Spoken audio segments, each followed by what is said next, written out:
जय हिंद दोस्तों, वंदे मातरम। पिछले कुछ सालों में मिडिल ईस्ट में काफ़ी ज़्यादा अनरेस्ट देखने के लिए मिला। तो ऐसे में जो भी लोग मिडिल ईस्ट से बाहर निकलना चाहते थे, सिविल वॉर से बचना चाहते थे, उन सभी के लिए यूरोप के कई सारे देशों ने अपने दरवाजे खोल दिए और एज अ रिफ्यूजी उन सभी को अपने यहाँ पर जगह दी, जिनको कि हम लोग शरणार्थी भी कहते हैं।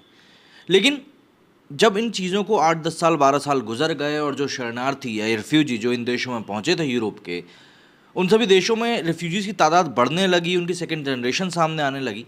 उसके बाद हमने देखा कि पिछले करीब 4-5 सालों में काफ़ी ज़्यादा अनरेस्ट अब उन्हीं रिफ्यूजीज़ के कारण लगातार बढ़ता जा रहा है।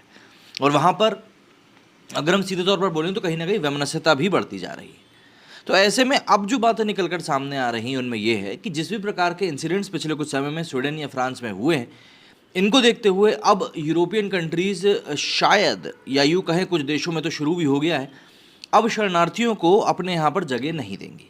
प्लस जो अभी शरणार्थी इन देशों में रह रहे हैं उनको लेकर भी कुछ सख्त कानून बनाए जाएंगे।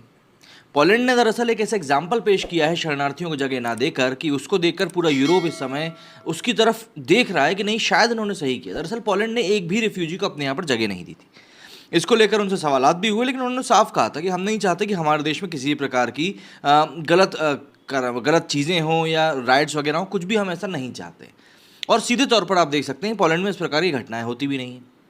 तो ऐसे में सबसे पहले अब ये जानते चलें कि फ्रांस में आखिर हुआ क्या था, जिसे कि अब बाकी देश अपने लिए एक सबक की तरह देख रहे हैं। दरअसल वहाँ पर अल्जीरियाई मूल के एक किशोर की ट्रैफिक नियम तोड़ने पर पुलिस की गोली से मौत हो गई थी। इसके बाद हिंसा भड़की और इसके कई वीडियो सामने आए जिसमें कि लोग दुकान लूटते या भड़काऊ नारे लगाते हुए दिखे। तब से ये चर्चा चल रही है कि शरणार्थियों को अपने यहाँ रखना कितना सुरक्षित है, खासकर कि अगर वे देश को अपना ना सकें तो। क्योंकि शरणार्थियों की एक गलत आदत आप कह सकते हैं कि ये जहाँ भी जाते हैं वहाँ पर अपनी चीज़ों को लादना शुरू कर देते हैं। आप किसी के घर जा रहे हो तो हमारे यहाँ कहावत है, जैसा देश वैसा भेष। लेकिन ये लोग जहाँ जाते हैं, जिस देश में, बोलते हैं भैया जिसका भी देश हो पर भेष तो हमारा ही चलेगा। तो इन चीज़ों से थोड़ी समस्याएं हो रही हैं। ऐसे में यूक्रेन और रूस में लड़ाई के बीच यूरोप की एक अलग तस्वीर निकल कर आई। दरअसल यूरोपियन यूनियन ने सताए हुए लोगों के लिए temporary protection directive for refugees from Ukraine नाम से एक डायरेक्टिव बनाया। उसने अपने सदस्यों से कहा कि वे यूक्रेनी लोगों को शरण दें। हर देश को निश्चित संख्या में कुछ शरणार्थियों को शेल्टर देने को कहा गया। शरणार्थियों को लेकर दिखने लगा फर्क तो कहीं ना कहीं सीधे तौर पर बात सामने आने लगी। दरअसल भारत को नसीहत देने वाले अमेरिका, यूरोप जैसे देश कितने ज़्यादा धर्मनिरपेक्ष हैं, ये एक बड़ा सवाल खड़ा हो रहा है। क्योंकि पोलैंड से लेकर जर्मनी तक की सीमाओं पर नए लोग आने लगे और बहुत से देशों ने तबाह हो चुके ऐसे लोगों के लिए अपनी बॉर्डर खोले, लेकिन सिलेक्टिव होकर। दरअसल वे श्वेत मूल के ईसाई लोगों को अपना रहे थे, जबकि मुस्लिम या फिर कलर्ड लोगों को वहीं रोक रहे थे। इसी साल की अगर बात करें तो यूरोपियन इस्लामोफोबिया रिपोर्ट में माना गया कि यूरोप अब रिफ्यूजियों को लेकर पहले जैसा उदार नहीं रहा। ऐसे में सवाल उठता है कि यूरोपियन कंट्रीज़ में ये जो एक तरह का नस्ल भेद जिसको हम देख रहे हैं, इसकी क्या वजह हो सकती है? इसका एक कारण ये हो सकता है कि ये होस्ट देश खुद इस चीज़ को बढ़ावा दे रहे हैं। वहाँ के लोग मुसलमान या कलर्ड शरणार्थियों से डरते हैं, वे मानते हैं कि रिफ्यूजियों की आबादी ऐसे ही बढ़ती जाएगी तो एक दिन वे लोग उनके ही देश में अजनबी हो जाएंगे। वे खुद को इस्लामोफोबिक नहीं मान रहे थे, बल्कि विदेशियों पर आरोप लगा रहे थे कि वे यूरोप का अरबीकरण कर रहे हैं। एक कारण ये भी हो सकता है कि हर देश के पास निश्चित रिसोर्सेज हैं। अगर घर के चूल्हे पर 10 लोगों के लायक खाना पकता हो तो 11वें अचानक आए मेहमान का तो पेट भरा जा सकता है, लेकिन संख्या दुगनी हो जाए तो सबके सब भूखे रह जाएंगे। कुछ यही बात यूरोप के कई देश महसूस करने लगे। रिसोर्सेज बंटने लगे, घर नौकरियों में मारामारी दिखने लगी। वर्ल्ड बैंक हालांकि मानता है कि ये तकलीफें कुछ ही समय के लिए रहती हैं। देश का मैन पावर जैसे ही बढ़ता है, नए रोजगार भी पैदा होते हैं और जीडीपी भी बढ़ती। इसके बाद भी कथित शॉर्ट टर्म असर ज़्यादा परेशान करने वाले हैं, खासकर कि होस्ट देशों की महिलाओं और युवाओं की नौकरी का बंटवारा करना होता है।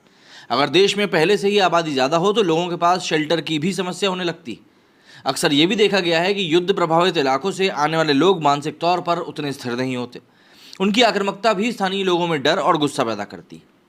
फिलहाल जर्मनी यूरोप का वो अकेला अमीर देश है जहां सबसे ज़्यादा शरणार्थी। साल 2022 की शुरुआत में उसने 1.2 मिलियन शरणार्थियों को होस्ट किया था। इसकी संख्या साल 2023 में दुगनी हो गई। वहां रहते लोगों में लगभग 9 लाख यूक्रेनियन हैं, जबकि लगभग 6.25 लाख लोग सीरिया से आए हैं। इसके अलावा अफगानिस्तान, इराक और मिडिल ईस्ट के दूसरे देशों से भी शरणार्थी यहाँ पर आए हैं। कई देश नियमों को सख्त कर रहे हैं ताकि शरणार्थियों की संख्या सीमित हो सके। दरअसल अब जर्मनी के कई राज्य और शरणार्थियों को लेने में कतरा रहे हैं।